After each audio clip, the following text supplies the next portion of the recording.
What's going on YouTube? Blue Collar Success here. Just wanted to do a quick video on budgets and being in the trades and how I budget my money. And sorry if my dogs are going crazy, they're just playing. But so me and my fiance gross, we make about 175 grand a year. That's without overtime. That's a very conservative estimate, and I know times are tough for a lot of people, and inflation is getting crazy and wages aren't really keeping up with inflation. But the trades, and my fiance is a nurse, I'm 27 years old, we make pretty decent money. So that's gross, obviously. That's probably about 9,700 a month, 116 grand a year. So it all depends on your income, but I advise getting a very skilled niche down skilled trade. Now with overtime, obviously it's more, but I'm not going to guarantee that. Whatever I have in overtime, I just pay off my car, pay off debt. So I want to be 100% debt free. So salary wages are 9,700. Rents. Right now we live in a super cheap place. Just trying to save money, and yeah, it's uncomfortable, but it is what it is, and we have to do it. So rents, I'd say $1,000 a month. It's honestly about 900. That's what we pay without utilities. So cable, TV, internet. I always like to have good internet, so download speed, etc., etc. It's about $100. Water, electricity. We have a pretty small place. Water, gas is included. Just electricity, I would say about $100 a month. Phone cell, $200 between me and my fiance. Yeah, and home insurance is included in the car insurance, so it's all bundled together. Car payment, I put 30,000. My Duramax, I traded it in. It was getting kind of unreliable, and I stopped doing my mobile welding business. So I got a little over 30,000 for my trade-in. The truck was a little over 50,000. I put $6,000 down. Taxes, title fees. I'd say my payment's probably about $400. Gas, fuel, driving to work, driving all over the place, driving to my cabin, $350, I'd say. 300. Let's just say 300. Car insurance, between me and my fiance, I like to have the best insurance, but $200 a month.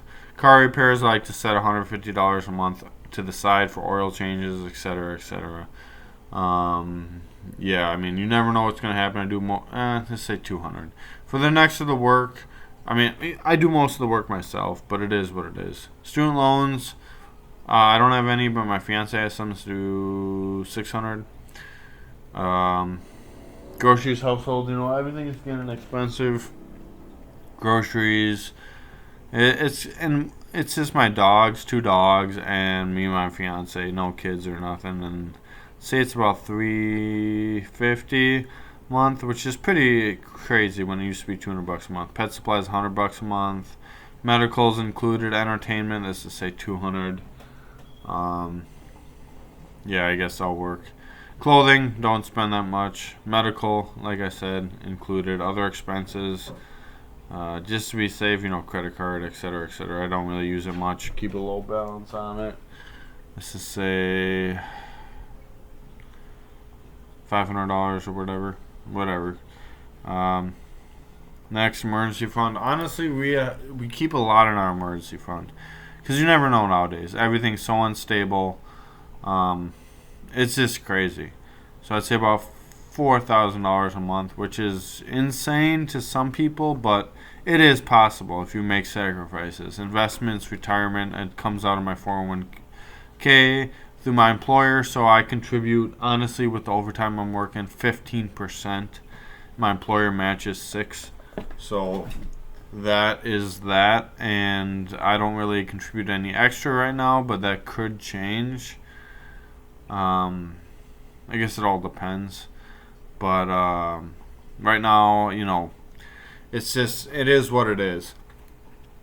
And yeah, I mean, it's insane. Like, I could save, I still have $1,500 left over, so I mean, paying off my car as soon as possible. My goal is to be debt free. That's my ultimate goal, is to be 100% debt free. Obviously, you're never going to be whatever. I mean, if you have to take out debt, then you have to take out debt. But, you know, $4,000 a month, a year, 48,000 times 3 years. That's how long we plan on living in this place. Almost 150 grand. This is say 150 grand. I mean, that's insane to have in your savings account. And, and it's possible. It's doable. It's just tough. It's not easy. You have to make a lot of sacrifices, but it is possible. And, I follow. Excuse me, sorry, it's kind of late. I'm getting pretty tired. I usually go to bed pretty early, but I follow Dave Ramsey's plan. I watch a lot of financial YouTubers. I careful who I watch and careful who I listen to. Dave Ramsey has been pretty good for me. Obviously, I don't listen to all his advice, but for the most part, I try to listen to most of it. Now, when you have gross income, you qualify for a better house, etc., etc. But our goal is to buy a $350,000 house. Now, let's just say we saved $186,000, and we wanted to do a house with, let's just say a $350,000 house with 3.5% down. Now that's what, a little over $12,000, but then you have to pay PMI. That's an extra $350 a month. Then let's say you put 70 grand down and pay out PMI. You still have a decent amount left over with the savings rate I have, and you have enough for emergency expenses, upgrades, whatever. It is what it is, and yeah, so that'll do it for today's video. Thank you for watching. I'm out.